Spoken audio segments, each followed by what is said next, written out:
Olá, estudantes da segunda série, tudo bem? Eu espero que sim. Eu sou a professora Ana Carolina, estamos hoje com o Ronaldo e vamos para mais uma aula de biologia. O tema de hoje é Sistema Digestório dos Mamíferos. Quais os objetivos da aula de hoje, então? Entender o sistema digestório dos mamíferos e compreender a ação das enzimas na digestão humana. Hoje nós estamos aqui com esse coleguinha aqui que vai nos ajudar a explicar e a mostrar como que são esses órgãos e onde está localizado, né? Onde eles estão localizados dentro do nosso corpo, ok? Para iniciar, vamos começar com uma reportagem. Como começamos a beber leite? Há 10 mil anos, a nossa relação com o leite era semelhante à de outros mamíferos. Esse rico alimento devia alimentar a cria durante os primeiros anos de vida. Depois, as crianças abandonavam o peito para comer como o restante da tribo e deixá-lo livre para novos bebês. Na reportagem, se você tem interesse em ver a reportagem completa, aponte a câmera para o QR Code para ver, né, o restante das informações. Mas assim, na nossa sociedade, nós somos mamíferos como outros animais, produzimos leite, afinal, né, temos a glândula mamária, tá?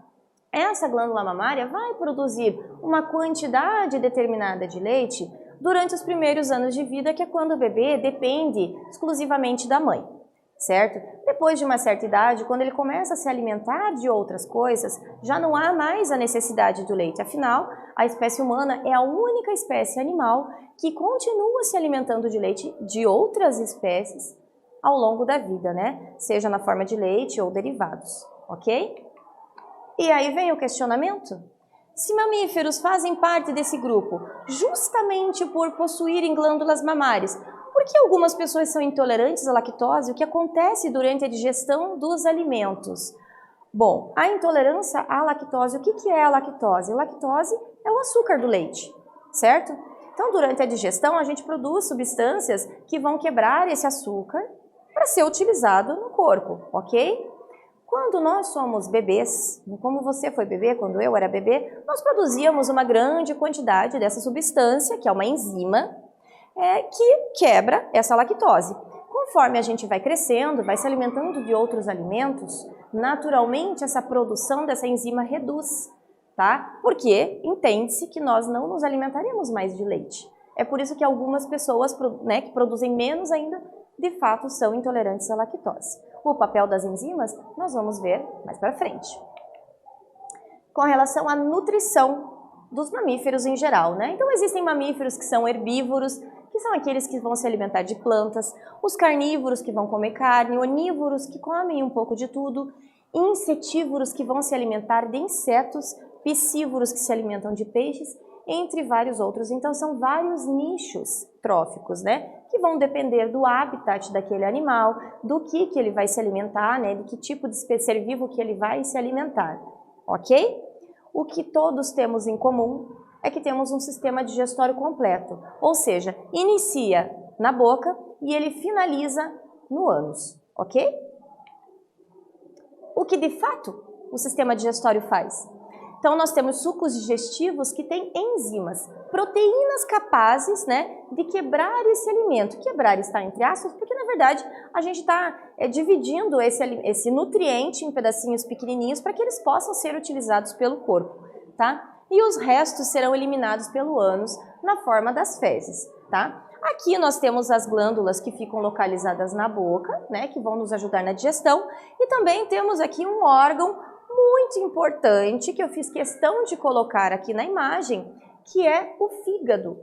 O fígado, ele está diretamente relacionado à digestão, mas o alimento não passa por ele, tá? O alimento não passa por esse órgão, porém, ele produz substâncias, né, substâncias que vão auxiliar nessa digestão, ok?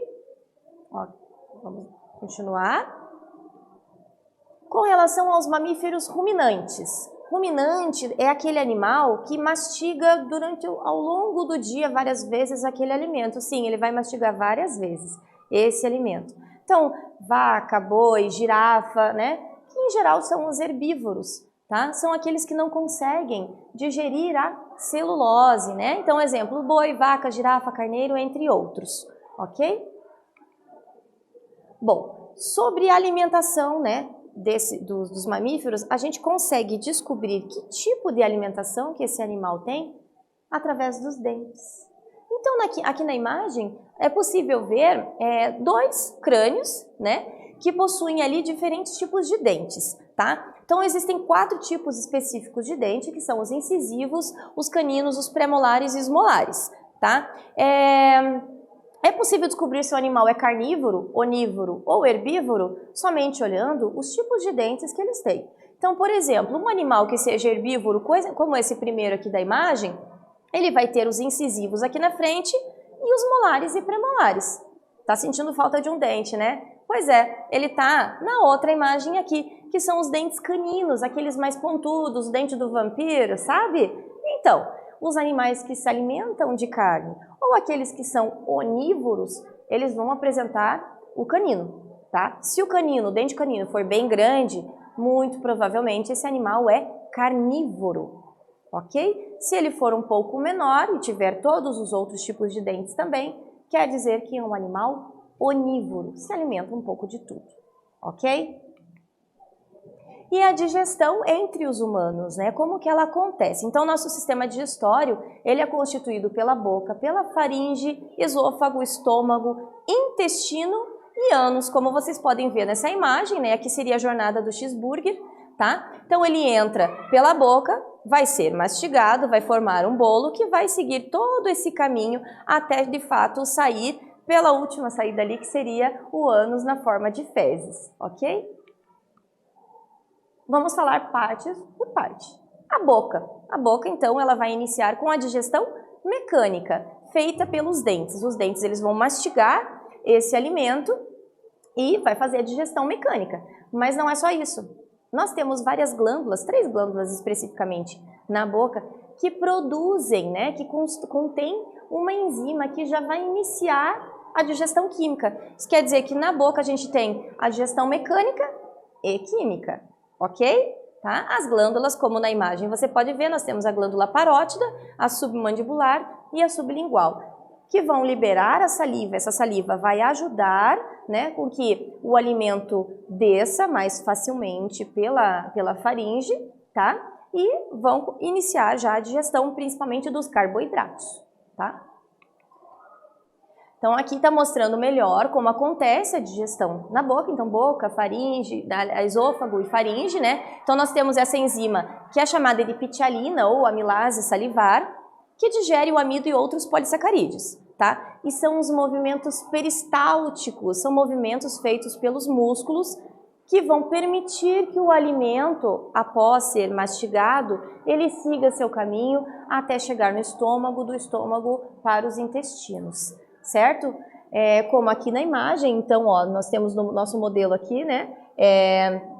O alimento entra pela boca, ele vai passar aqui pelo esôfago, pela faringe, até chegar ali no esôfago e a gente já chega lá, ok? Mas vamos para a primeira atividade. Considere que o amido, em presença do Lugol, torna-se azul-violeta, ou seja, na presença dessa substância ele vai mudar de cor. Que resultados serão esperados se nós adicionarmos a cada tubo algumas gotas dessa solução de Lugol? E por quê? Então aqui nós temos o tubo 1, que tem amido e água a 37 graus Celsius, está morna, né? No segundo nós temos saliva com amido também, a 37 graus Celsius, está um pH neutro. E o terceiro tem saliva mais amido, só que está numa temperatura diferente, 80 graus Celsius, considere o pH neutro também. Pensa um pouquinho e eu já volto com a resposta.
E aí, conseguiu chegar numa resposta?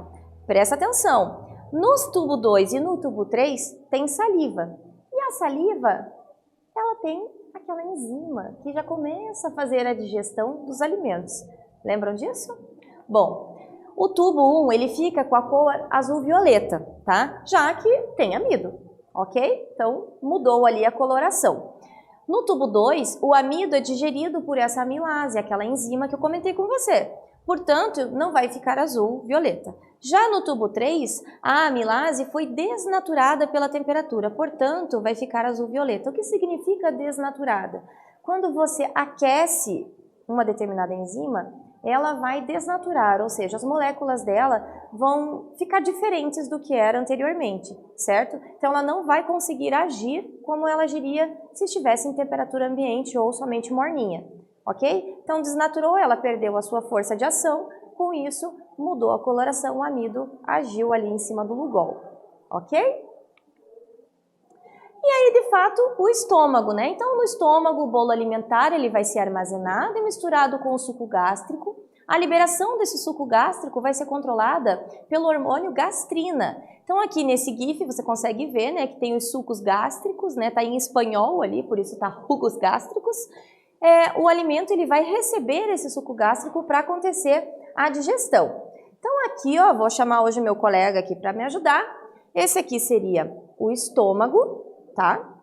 O estômago, ele vai ter a entrada, né, e a saída. A entrada vai ser ali através do esôfago, né, e a saída vai dar o caminho ali pelo intestino delgado, ok? Tanto na entrada quanto na saída, tem músculos muito fortes, que são os esfíncteres, né, que eles não vão permitir que esse bolo alimentar, ele saia dali e volte pelo caminho. Esses esfíncteres, essa musculatura e os movimentos peristálticos são tão fortes que se você ficar de cabeça para baixo, o alimento vai continuar o seu caminho como se nada estivesse acontecendo, ok? O estômago, ele seria mais ou menos aqui nessa região, ok? Logo abaixo do diafragma. Em cima dele, nós teríamos então o fígado. Ok? Ficaria mais ou menos aqui nessa região. Então, vamos continuar aqui.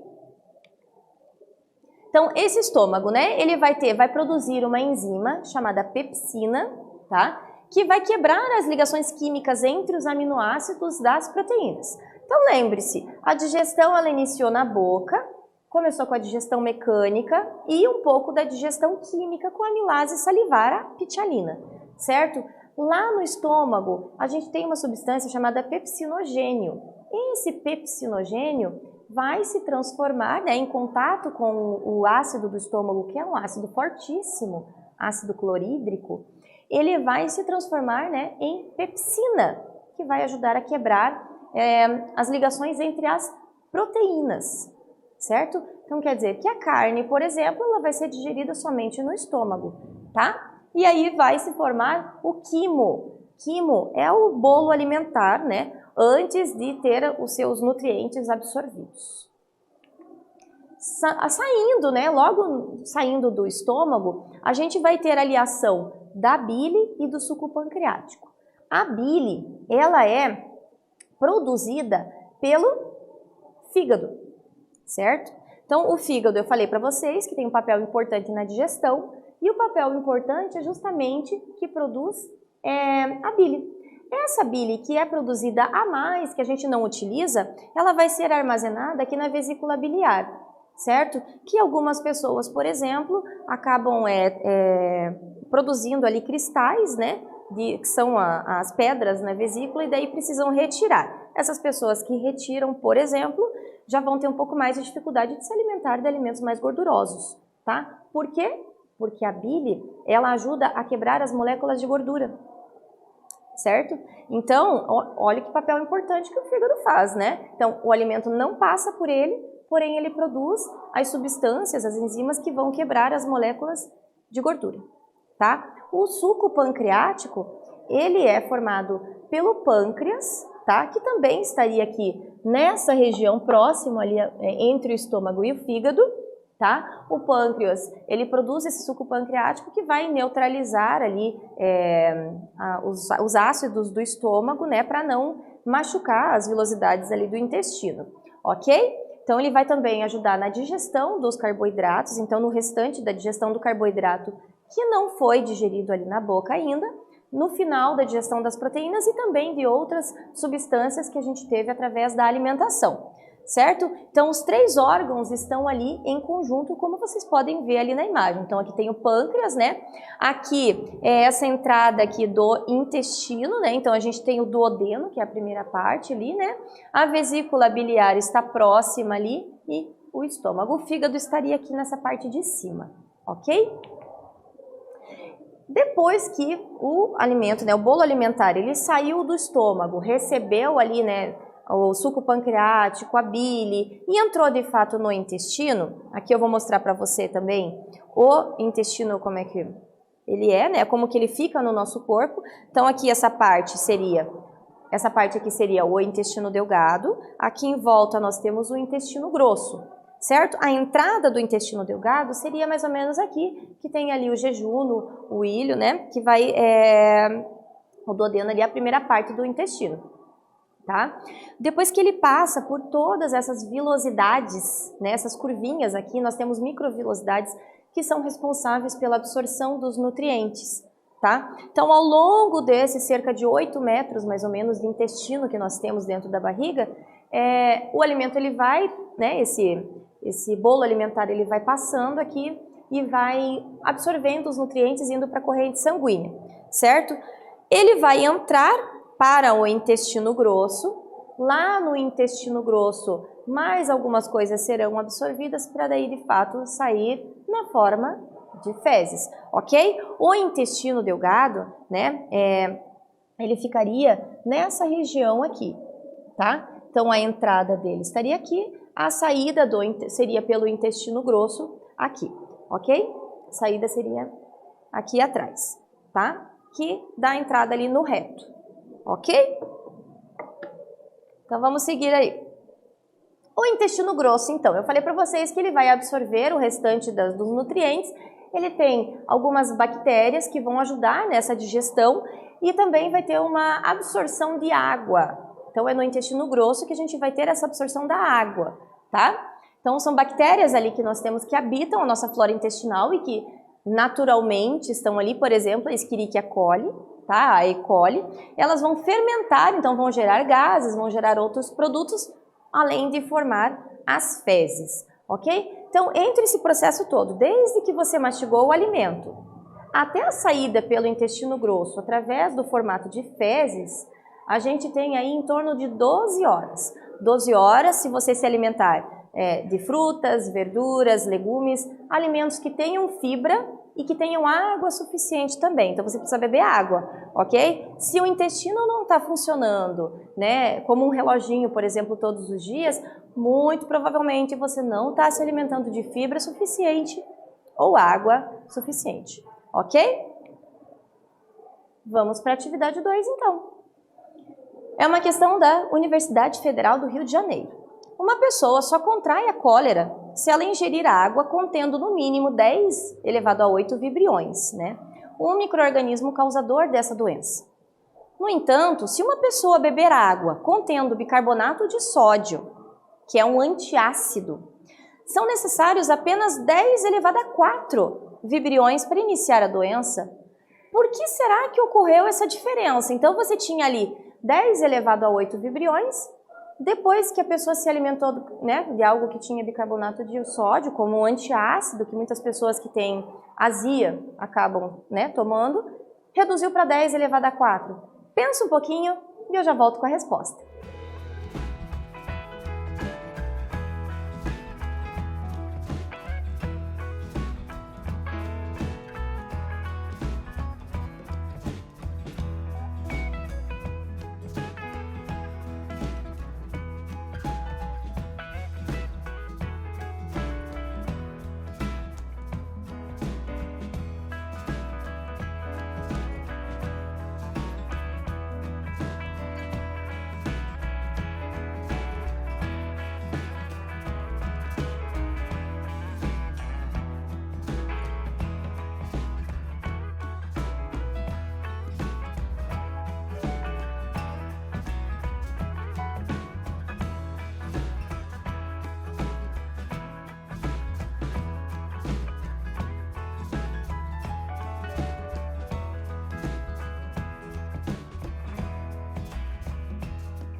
E aí, conseguiu chegar numa resposta? Por que será que essa quantidade de vibriões que vão gerar a doença da cólera, né, diminuiu para que de fato ela acontecesse?